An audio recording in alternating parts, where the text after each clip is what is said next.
Hi everyone, this is సూర్య. ఈ క్లాస్లోని మనం ఎక్సెల్లోని data validation అనే టూల్ అనేది మనకి ఎందుకు యూజ్ అవుతుంది అనేది చూద్దామండి. మనకి డేటా వ్యాలిడేషన్ అనే టూల్ అనేది డేటా మెనూలో ఉంటుందండి. డేటా మెనూలోని డేటా టూల్స్ ట్యాబ్లో మనకి ఈ డేటా వ్యాలిడేషన్ అనే టూల్ అనేది ఉంటుందండి. మనకి ఈ డేటా వ్యాలిడేషన్ అనేది ఎందుకు మనకి యూజ్ అవుతుంది అంటే, నేను ఒక ఎక్సెల్ షీట్లోని ఇక్కడ కొన్ని నేమ్స్, నాకు నెంబర్స్ అనేది కావాలండి. Numbers, names, date, numbers, names, date అని ఈ 3 కాలమ్స్ తీసుకున్నాను. నేను ఈ 3 కాలమ్స్లోని నాకు నెంబర్స్ టైప్ చేస్తున్నానండి. 1 2 3 4 ఇలా నెంబర్స్ టైప్ చేస్తున్నాను. సంథింగ్ ఏదో టెక్స్ట్ టైప్ చేశాను, కానీ అది యాక్సెప్ట్ చేస్తుందండి. నాకు ఎక్సెల్ అనేది మనం ఏది టైప్ చేసుకున్నా సరే యాక్సెప్ట్ చేస్తుంది. నాకు ఇలా వద్దు, నెంబర్స్ ప్లేస్లో ఓన్లీ నెంబర్స్ మాత్రమే అది యాక్సెప్ట్ చేయాలండి. నెంబర్స్ ప్లేస్లో ఓన్లీ నెంబర్స్ మాత్రమే యాక్సెప్ట్ చేయాలి. నేమ్స్ ప్లేస్ లో ఓన్లీ నేమ్స్ మాత్రమే యాక్సెప్ట్ చేయాలి. డేట్ ప్లేస్ లో డేట్ ఫార్మాట్ మాత్రమే అది యాక్సెప్ట్ చేయాలి. మిగతా మనం ఏం టైప్ చేసినా సరే అది ఎర్రర్ కానీ రాంగ్ మెసేజ్ కానీ మనకి చూపించాలి. అంటే మనం తీసుకున్న కాలంలోని వ్యాలిడిటీ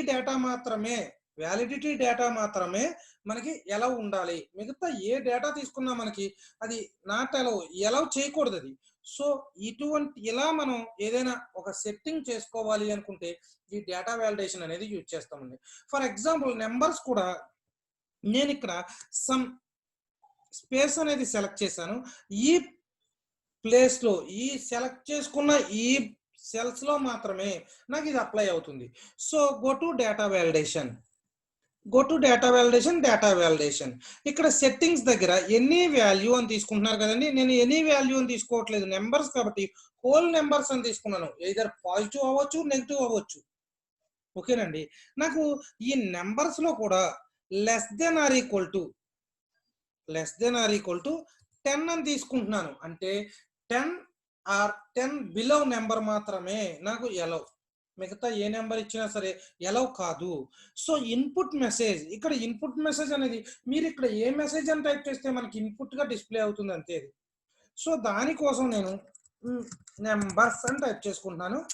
ఇన్పుట్ కింద మెసేజ్ దగ్గర నెంబర్స్ ఓన్లీ, సంథింగ్ ఏం టైప్ చేసుకున్నా పర్లేదండి. మీరు ఎక్కువ టెక్స్ట్ అనేది టైప్ చేసుకున్నా నో ప్రాబ్లం. ఇక్కడ ఎర్రర్ అలర్ట్ లోని 3 ఉన్నాయండి. Stop, warning, information. First of all నేను స్టాప్ అనేది ఇస్తున్నాను. అంటే ఏది ఎలా వర్క్ అవుతుంది అనేది కూడా చూద్దాం మనం. ఓకేనండి. ఈ స్టాప్ దగ్గర టైటిల్ అనేది నెంబర్స్ అనేది తీసుకుంటున్నాను. ఎర్రర్ మెసేజ్ అనేది నాకు ఎలా డిస్ప్లే అవ్వాలి అంటే numbers must be less than or equal to 10 అని డిస్ప్లే అవ్వాలి. ఓకే. ఇప్పుడు నేను ఇక్కడ నెంబర్స్ దగ్గర 1 అనే నెంబర్ని ఇచ్చాను, యాక్సెప్ట్ చేస్తుంది. 2 ఇచ్చాను, యాక్సెప్ట్ చేస్తుంది. 9 ఇచ్చాను, యాక్సెప్ట్ చేస్తుంది. 10 ఇచ్చాను, యాక్సెప్ట్ చేస్తుంది. 11 ఇవ్వండి, యాక్సెప్ట్ చేయదు అది నెంబర్ అనేది. సో మీరు 5 ఇవ్వండి, యాక్సెప్ట్ చేస్తుంది. ఫర్ ఎగ్జాంపుల్ టెక్స్ట్ సూర్య అని ఇచ్చాను, యాక్సెప్ట్ చేయదు. నాకు ఖచ్చితంగా మీరు అక్కడ ఏమి ఇవ్వాలి, నెంబర్స్ మాత్రమే ఇవ్వాలి. ఆ నెంబర్స్ కూడా ఏమి ఇవ్వాలి మనకి, ఖచ్చితంగా 1 to 10 బిలో మాత్రమే ఇవ్వాలి. అంటే మీరు తీసుకున్న బౌండరీలో నెంబర్ మాత్రమే ఇవ్వాలి. 1 to 10 అనే కాదు, మీరు ఏ నెంబర్ అయినా అక్కడ తీసుకున్న దాన్ని బట్టి ఉంటుంది. ఓకేనండి. ఇక్కడ నేను ఎర్రర్స్ లోనే మనకి స్టాప్, వార్నింగ్, ఇన్ఫర్మేషన్ అని ఉన్నాయి. స్టాప్ అని ఇచ్చాను. ఈ స్టాప్ ఇవ్వడం వల్ల మనకి ఏం జరుగుతుంది అంటే, మనం ఆ నెంబర్స్ తర్వాత బౌండరీ దాటినా లేదా వేరే టెక్స్ట్ టైప్ చేసినా number must be less than or equal to 10 అనే మెసేజ్ డిస్ప్లే అవడంతో పాటు మీరు రీట్రై చేసినా అది యాక్సెప్ట్ చేయదు. ఖచ్చితంగా మీరు ఆ బౌండరీలో నెంబర్ ఇస్తేనే యాక్సెప్ట్ చేస్తుంది. ఇది స్టాప్ లో ఉన్నది. ఓకేనండి. మనం ఇప్పుడు ఏం చేద్దాము అంటే నేమ్స్ అనేది సమ్ టెక్స్ట్ అనేది సెలెక్ట్ చేశాను. సెలెక్ట్ చేసి డేటా వ్యాలిడేషన్ లోకి వెళ్ళి డేటా వ్యాలిడేషన్, ఇక్కడ నేను సెట్టింగ్స్ లోని ఎనీ వాల్యూ దగ్గర నేమ్ అనేది మనకి ఎలా తీసుకుంటామండి, టెక్స్ట్ లెంత్ అనే దాన్ని తీసుకుంటాము. నాకు ఇక్కడ నేమ్ కూడా మీరు కండిషన్ పెట్టుకోవచ్చు. ఖచ్చితంగా 5 ఆల్ఫాబెట్స్ ఉండాలి, లేదా 10 లోపు ఆల్ఫాబెట్స్ ఉండాలి, ఇలా మీరు కండిషన్ పెట్టుకోవచ్చు. ఓకేనండి. నేను ఇక్కడ బిట్వీన్ ఇస్తున్నాను. నేమ్ అనేది ఖచ్చితంగా 5 to 10 లోపు ఉండాలి. అంటే 5 కన్నా తక్కువ అన్నా తీసుకోదు, 10 కన్నా అబవ్ అన్నా తీసుకోదు. ఈ మిడిల్లో నేమ్స్ మాత్రమే యాక్సెప్ట్ చేస్తుంది. ఓకేనండి. ఇన్పుట్ మెసేజ్ లోని నేమ్స్ అని తీసుకుంటున్నాను. ఎర్రర్ అలర్ట్‌లోని స్టాప్ అనేది తీసుకోవట్లేదు. వార్నింగ్ అనేది తీసుకుంటున్నాను. Name must be 5 to 10 characters something. ఓకేనండి. ఇక్కడ నేను నేమ్స్ అనేది సూర్య అని టైప్ చేశాను. యాక్సెప్ట్ చేసింది. ఎందుకంటే 5 ఉండాలి. ఖచ్చితంగా 5 ఉంది. ఓకేనండి. అలాగే నేను ఇప్పుడు భవాని యాక్సెప్ట్ చేస్తుంది. ఓకేనండి. ఇప్పుడు నేనేమి ఇస్తున్నాను అంటే తేజ అనే నేమ్ ఇచ్చాను. యాక్సెప్ట్ చేయదు. Name must be 5 to 10. కానీ ఇక్కడ మనం వార్నింగ్ ఇచ్చాం కాబట్టి కంటిన్యూ అని చూసారండి. ఎస్ అని కొట్టామనుకోండి యాక్సెప్ట్ చేస్తుంది. అంటే నాకు నేను ఇచ్చుకున్న బౌండరీ ప్రకారం 5 to 10 ఆల్ఫాబెట్స్ ఉండాలి. ఆ మిడిల్ ఆల్ఫాబెట్స్ ఉండాలి. కానీ కొన్ని నేమ్స్ నేను యాక్సెప్ట్ అని ఎస్ కొడితే ఓకే కంటిన్యూ అవుతుంది. ఇది వార్నింగ్ ఉన్నది. లాస్ట్ టైం స్టాప్ ఇచ్చాం మనం. స్టాప్ అంటే అది ఎవరు ఏం చెప్పినా నేను విన్ను. నాకు ఖచ్చితంగా ఇచ్చిన బౌండరీలోనే కావాలి అని అంటుంది స్టాప్ అనేది. వార్నింగ్ అనేది ఏంటంటే వార్నింగ్ ఇస్తుంది. మీరు ఈ బౌండరీ దాటుతున్నారు అని. ఓకే నాకు యాక్సెప్ట్ అంటే ఓకే అంటుంది వార్నింగ్ అనేది. ఈ విధంగా మనం ఈ నేమ్స్ అనే దాన్ని యూజ్ చేస్తాం. డేట్ ఫార్మేట్కి వచ్చేసరికి నేను సమ్ డేట్ అనేది సమ్ సెల్స్ అనేది సెలెక్ట్ చేశాను.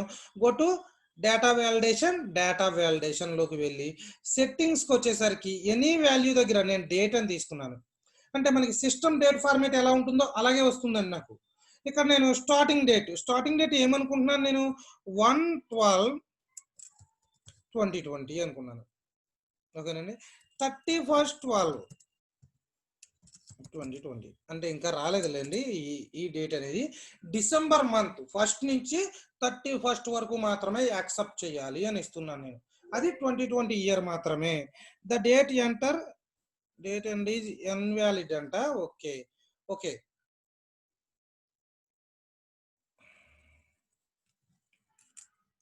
1/12 అన్నాం కదండి.